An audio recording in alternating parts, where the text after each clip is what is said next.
What's happening, fight fans? Ryan Thomas back on the Thomas Take Sports Podcast. Of course, this is the Combat Sports edition of the show. My UFC 276 post-fight reaction. My UFC 276 post-fight show. Champions retain and careers end, in my humble opinion. Right here, right now, on the Thomas Take Sports Podcast. Let's get right into it. UFC 276, an awesome night of fights in the sense that, yeah, we did see two title fights on one night. We always love that. We always love to see not one, but two title fights on the night, on the card. And we got that in the co-main event with Alexander Volkanovski retaining his title against Max Holloway, beating Max Holloway for the third time, and Israel Adesanya defends his title, the UFC middleweight championship, against Jared Cannonier. I'm going to give you guys my thoughts on both of those fights, but first, I have to acknowledge the fact that careers ended, in my opinion. One career ended for sure. Another career, or two, could quite possibly, I should say, be over. But I want to acknowledge Cowboy Cerrone's retirement. Donald Cowboy Cerrone retires. My take on Cowboy's career is this. There are only a select few fighters in my mixed martial arts fanhood that checked off every single box. Entertainment, check. Great fighter, check. How many fights did Cowboy Cerrone have that I can think of off the top of my head that were just sheer entertainment, and you knew what you were getting out of Cowboy each and every time he stepped in there? I can't even count all of them. I go back to a point in this sport's history where you had the UFC, you had the WEC, you had Strikeforce, you had Pride, you had all these other organizations outside of the UFC that were massive. One of those organizations that was pivotal in the growth of mixed martial arts, pivotal in terms of the growth of the sport at lightweight classes, was none other than the WEC. They helped create champions, contenders, career fighters in this sport that some of which are still fighting to this day. One of those guys is Cowboy Cerrone. Another one, Nate Diaz, fought in the WEC as well. Go back to, Nick Diaz and Strikeforce, and Robbie Lawler was in Elite XC. Donald Cowboy Cerrone was one of those fighters in the WEC. The blue octagon, the blue mat, I still remember watching it on Versus. He put on so many great fights. His rivalry with Jamie Varner was really awesome. That's a name that I haven't dropped in quite some time. His rivalry with Ben Henderson that we saw come to fruition once again in the UFC. Donald Cowboy Cerrone fought anyone, anytime, any place, anywhere. And regardless of your opinion on the later portion of his career that ultimately did not go his way, losing what was probably 4, 5, maybe even 6 straight fights leading into his retirement, Donald Cowboy Cerrone fought everybody. Justin Gaethje, Tony Ferguson, Anthony Pettis, Eddie Alvarez, Jim Miller twice.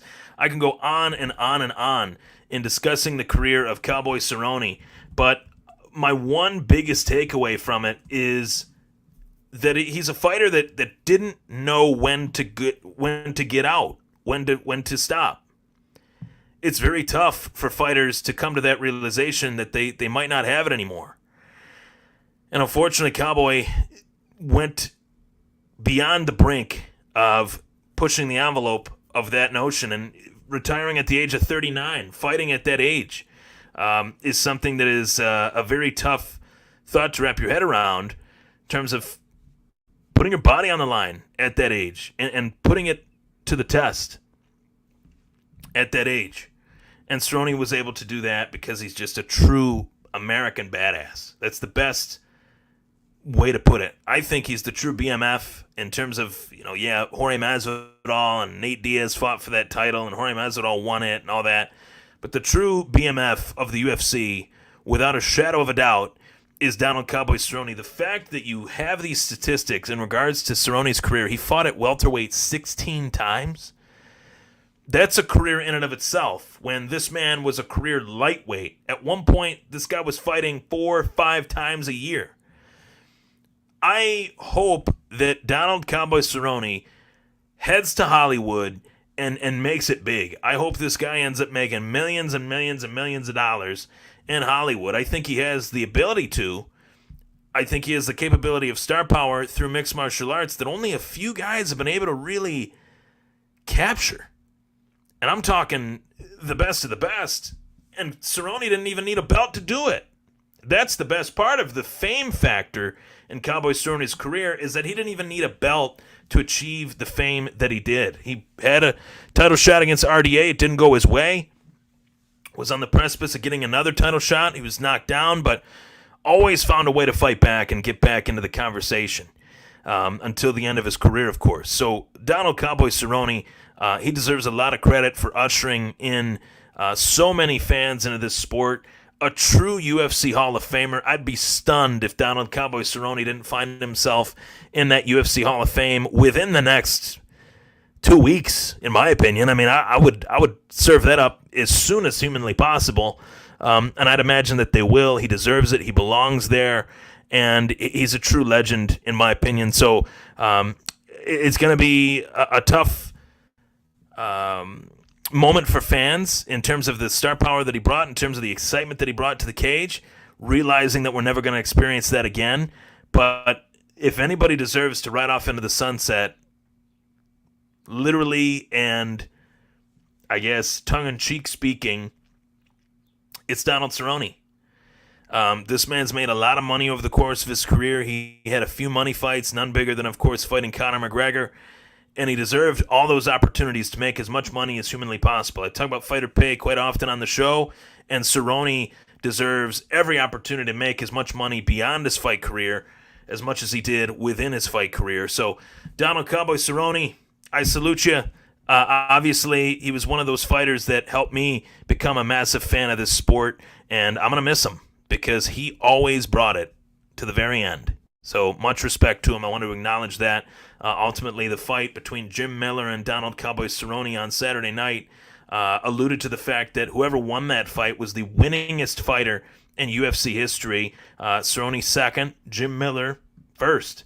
And what a hell of a career Jim Miller has had. Still at it, still viable at 155, and is somebody that I've also admired a lot over the course of my fanhood of this sport. So, Donald Cowboy Cerrone, so long. It's been a wonderful ride.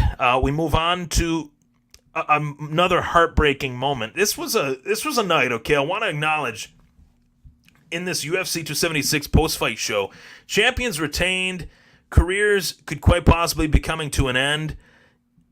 This was a heartbreaking night. You know, Donald Cerrone retires. We kind of saw that coming. But the next portion of the show that I want to discuss is Robbie Lawler losing via KO. And Robbie Lawler's one of those fighters as well. Him and Cerrone fought at one point. Robbie Lawler's one of those fighters as well that really helped me fall in love with this sport. And Robbie Lawler's one of those fighters, one half of, I think, the greatest fight in mixed martial arts history, and that's Robbie Lawler versus Rory McDonald to UFC 189. I believe it was in July of 2015. And Robbie Lawler is still at it. And Rory McDonald, I very well could come to the conclusion that Rory McDonald probably took years off of his life in that fight. I think Robbie Lawler did too, but especially Rory McDonald. At one point, prior to the fight coming to an end, Lawler threw just a regular jab. Based on the accumulation of damage that Rory McDonald suffered through in that fight, the jab simply smashed in the nose of Rory McDonald to where he just wilted and said no more. Because the more that fight went on, the more permanent damage Rory McDonald was going to suffer through. Robbie Lawler is one of the baddest dudes to ever put on a 4-ounce black and white UFC glove. An MMA glove, for that matter. Robbie Lawler is in his own right a UFC Hall of Famer. And I was very disappointed with the fact that Robbie Lawler, not only lost, and I'm not disappointed about Robbie Lawler losing in terms of, knocking Robbie Lawler. Fighters fight, they fight, I talk. I have the utmost respect for these guys and women that compete in the cage.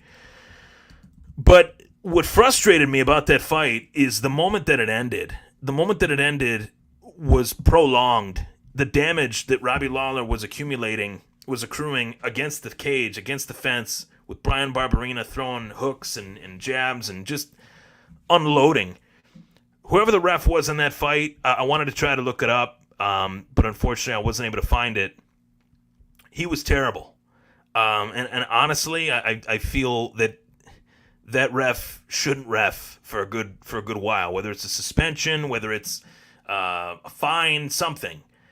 You don't let a Robbie Lawler accrue more damage than what's necessary. If I'm in there, if I'm the ref, and I know I'm not in those shoes, but if I was, the moment I see Robbie Lawler the fight's over. The moment I see Robbie Lawler go to a knee, the fight's over. Robbie Lawler was taking unnecessary punishment. It frustrated me greatly. It's a fact of the sport that honestly somewhat makes me sick to my stomach, that these refs allow fighters, especially fighters that have given so much to the sport, accrue unnecessary damage. And it just frustrates the heck out of me. What frustrates me more is when Bryan Barberena, who I thought was losing the fight prior to finishing Robbie Lawler and catching him, acted like he walked in there and ran right through Robbie Lawler. So it was just a moment on the night that, really upset me in terms of seeing one of my favorite fighters go down like that, seeing him go down like that when he unnecessarily took damage that the ref should have protected him from taking. That's my point within that. And Bryan Barberena acting like he just won the UFC welterweight title. And he beat Robbie Lawler, that as well as Cerrone, these guys are on the back end of their careers. You're not fighting the Robbie Lawler from 5-6 years ago, the Robbie Lawler that went toe-to-toe with Roy McDonald, the Robbie Lawler that knocked out Josh Koscheck, sent his head into the front row.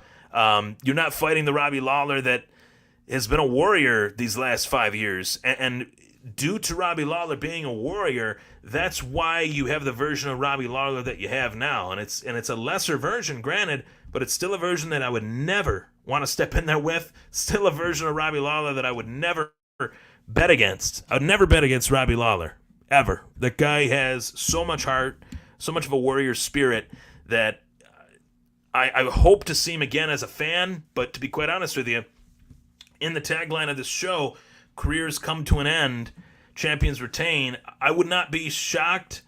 I would actually find it to be right in the sense that Robbie Lawler decides, yep, I'm hanging him up. Enough is enough. I'm good. I don't need to do this anymore. And I hope that Robbie Lawler's made a fortune over the course of his career, that he can retire, provide for his family, and just enjoy his life. This guy deserves that. So Robbie Lawler losing to Bryan Barberena, yeah, it sends Bryan Barberena up, but truthfully, I'm not impressed. Not impressed. So with that, I remind you, my name is Ryan Thomas. My social media is at Ryan Thomas Take. You can tweet me, follow me, of course, and enjoy the show on YouTube, the Thomas Take Sports Podcast, as well as Facebook.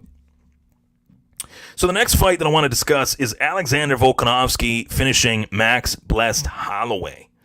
This was the fight that I stated prior to fight night was the most important fight on the night. Most important fight of UFC 276, without a doubt, was Alexander Volkanovski and Max Holloway. This was the third time both of these guys fought one another. The third time that, not only that they fought one another, but the third time that you see the two best featherweights in the octagon at the same time. Quite frankly, the two best ever featherweights competing against one another for the third time.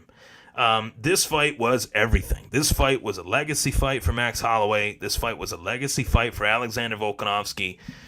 And I have to say this because I want to be completely blunt and honest in terms of my thoughts on the fight.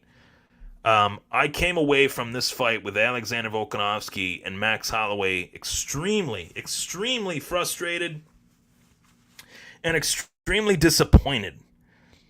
And I'll tell you guys why I was frustrated. I'll tell you guys why I was disappointed. I was frustrated because, yeah, as I mentioned, this was the third time both of these guys stepped in there.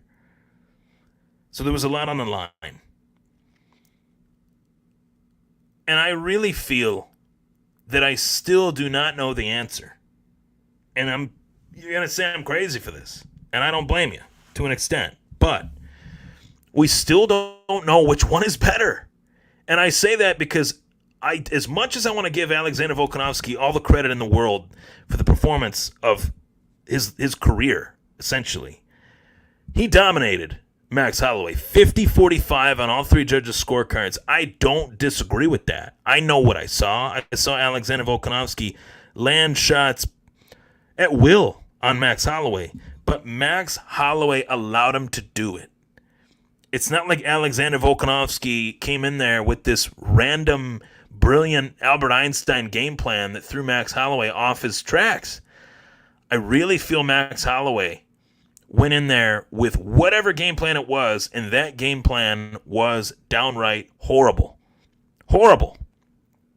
It was almost like Max Holloway had never fought Alexander Volkanovski before. He fought Alexander Volkanovski much better in the first fight, and especially in the second fight. The second fight I thought Max won, for crying out loud. And yet, this third fight, I don't know what that was from Max Holloway. I can't explain it.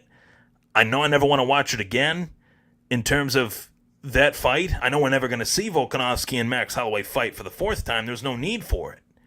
Because that was pillar to post, a one-sided pounding from Volkanovski to Max Holloway. And it's all about distance creation at this point. And yeah, you go look at the length, the reach of Volkanovski in comparison to Max Holloway. And you say to yourself, how is that possible? How is it possible that Alexander Volkanovski has a better reach advantage, a more of a reach advantage, I should say, than Max Holloway when Volkanovski is like 5 inches shorter? It doesn't make any sense at all, but it's true. Volkanovski has a 2-inch reach advantage on Max Holloway while being like 4 or 5 inches shorter than Max. It makes no sense. Volkanovski's built like a frickin' Mack truck, miniature Mack truck with long arms that go down to his feet. His body just makes no sense at all. But the game plan from Max Holloway is one that I'm just scratching my head. Although Volkanovski had the reach advantage in terms of the arm length, I thought Max Holloway didn't mix things well. I thought Max Holloway looked way too thin beyond his weigh-in. So you weigh in the morning before the fight, and then you try to gain your weight back that you lost, especially in water weight.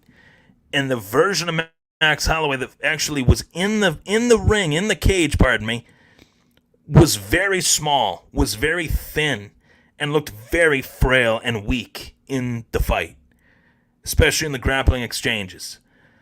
I think Max has a very tough time cutting down to 145. And usually when we have the discussion of whether a fighter should move from 145 to 155, we make that recommendation. But in this case, Max has done that already, and it didn't go well. Yeah, he fought Dustin Poirier, who could probably fight at 170. But Max didn't look much bigger at 155. Maybe he's just not a guy that carries a lot of weight. His body doesn't allow him to carry a lot of weight right now. I think a break is most definitely in order for Max Holloway after the damage that he accrued in this fight against Alexander Volkanovski, this third fight. And it's so frustrating to me because this was such a big fight, and Max Holloway did all the things he needed to do in the lead up to this fight in terms of his previous performances, fighting Calvin Kattar, dominating Calvin Kattar. Suffered through a little bit of adversity with Yair Rodriguez, but who doesn't? And ultimately bounced back and won that fight easy, I'd say. You know, that was an easy decision for the judges to make in terms of whether he won that fight or not. But holy crap, for this to be the third fight between these two guys, it was so disappointing. Extremely disappointing. That fight was so bad in terms of how much it was a lack of a fight that the two fights prior, it's like Volkanovski did win all three fights with just that one performance. It's like those first fights just don't even matter because the third fight was just such a one-sided ass-whooping. And that's the only way I can antiquate it. And I wish I could say it in a better way, but, man, I don't know what that was from Max Holloway. And I know for certain Max needs to take a break, at the very least. If I were to say beyond that, whether he needs a break, maybe he needs to retire. And if he needs to retire, so be it. Max Holloway has nothing to prove. He's done quite a lot in this sport. He beat Jose Aldo twice. He won that title. He defended that title. Kicked ass, took names. He's got a beautiful kid, beautiful wife. Like, no need. Honest.